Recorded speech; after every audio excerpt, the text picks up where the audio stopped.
This is LBC from Global, leading Britain's conversation with Andrew Castle.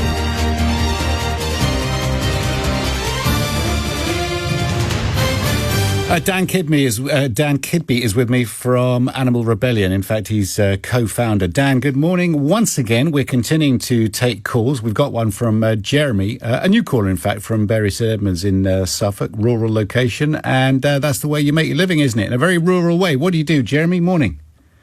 Hi, Andrew. I keep native breeds of cattle extensively. I work on a totally grass-fed system. And often I graze areas that nothing else could be grown on, boggy areas, etc. And although I couldn't afford to live in that restaurant, they are the type of customers I would imagine that want something that has great provenance.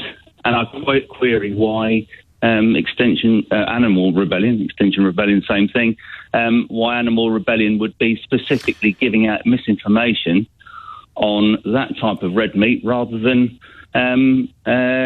looking at the actual facts. Dan? Well, first of all, nice to meet you, Jeremy.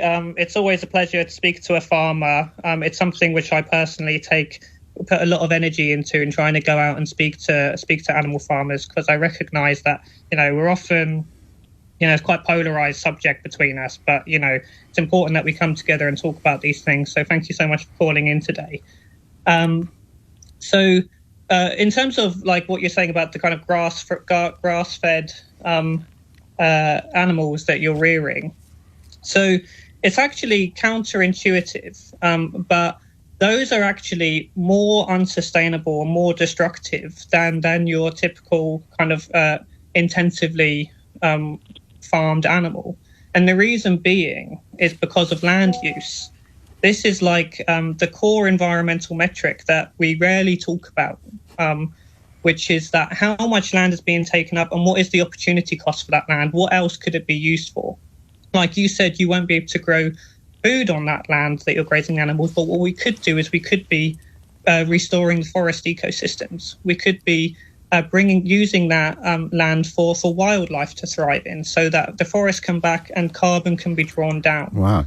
Okay, so you could put a forest where you live, Jeremy, and get rid of all those cattle that you raise and have loved. But I actually work with wildlife trusts who have a specific pro-wildlife, nothing to do with other animals. And they use my livestock, very, very extensively grazed, to manage their ecosystems in a temperate climate.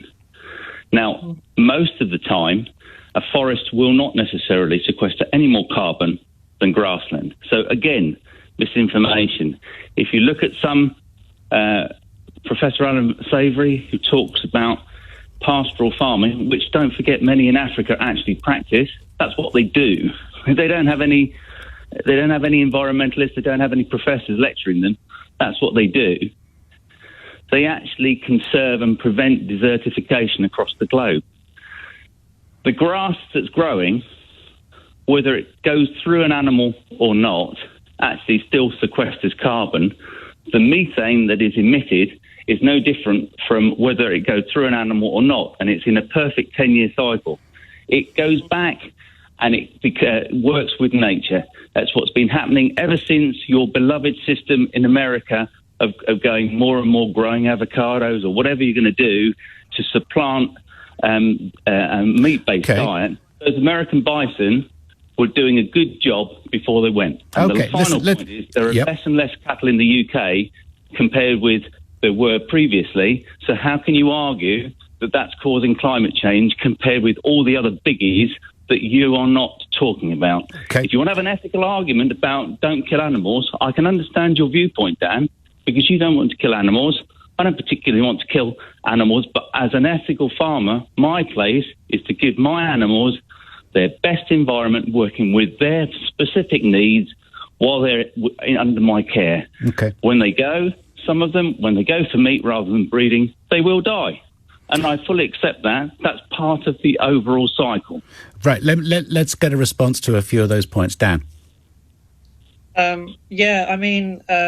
So there's a few things to say. First of all, just to kind of echo what you're saying, Jeremy. Like it is sad that we have a system where animals do have to die to produce food, and what I'd say is that it doesn't have to be that way.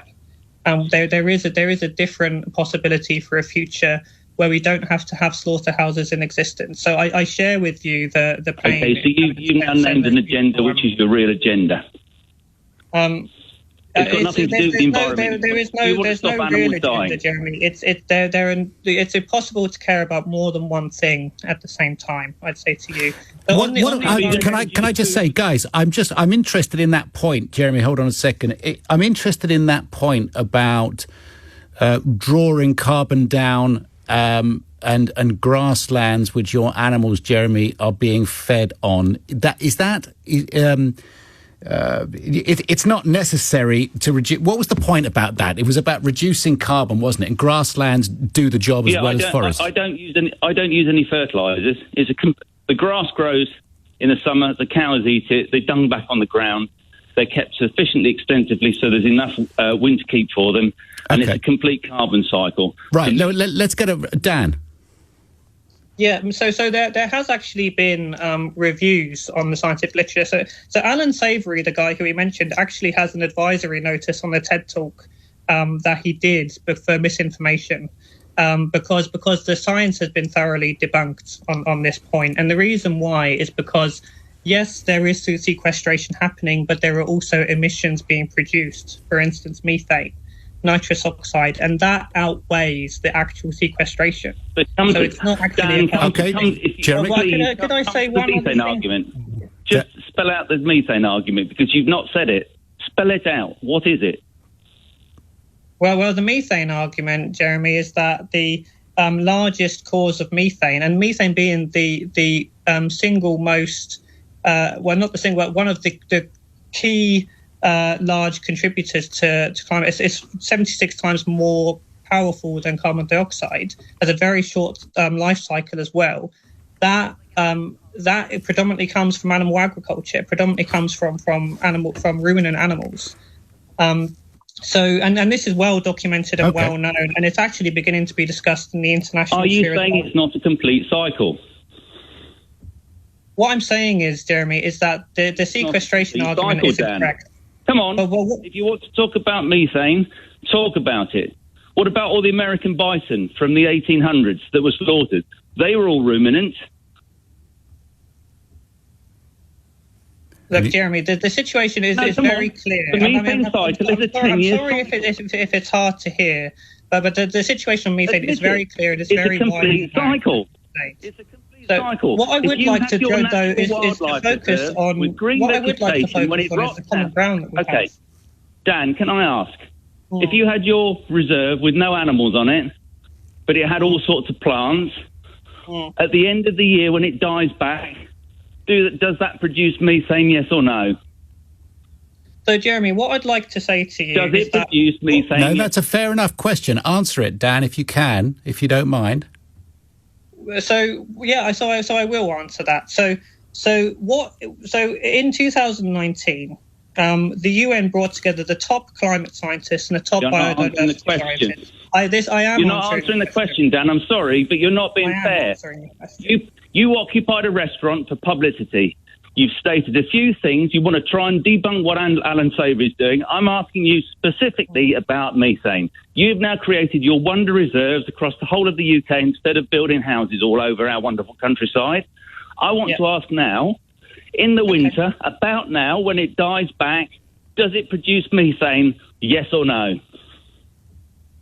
In this situation, what we will have is net negative emissions in the UK, according to top scientific studies. We can be negative in emissions, carrying on everything that we're doing right now. I'm not asking any top scientist. You're the one that came on the programme to talk about your programme. Methane. You've now got your reserves all over the country. Whatever you want to call them. He's had the question, Jeremy, and he's not going to answer, but I think the public can hear. Jeremy, thank you very much indeed for your call. Dan, a last word? So what I'd like to say is that what we're actually calling, because I mean, I hear the emotion coming from well, Jeremy, it is living. What we're calling for is for the government to support farmers in a transition to a plant-based food system. And what we mean by support farmers is to work with farmers to identify what are the needs of farmers, what are they currently struggling with, what is the challenges with the subsidy system at present, what are the challenges with cost at the moment, what's the challenges with high debt farmers are facing. Okay. What we're looking is to address all of these issues. We're actually working with farmers to try and address a better deal for them, but entailed within You're trying to take their living away, though, aren't you? You're trying to stop what they do for a living, and that's a difficult one to compensate for entirely.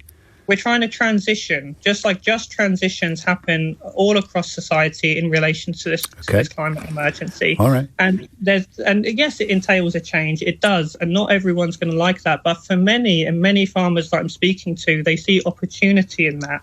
Because many people see, unfortunately, with government policy at this time, there's no future in farming. But what we're trying to do is to secure a future in farming. Dan, just stay there, and we're going to pop away for the news. We'll get 3 or 4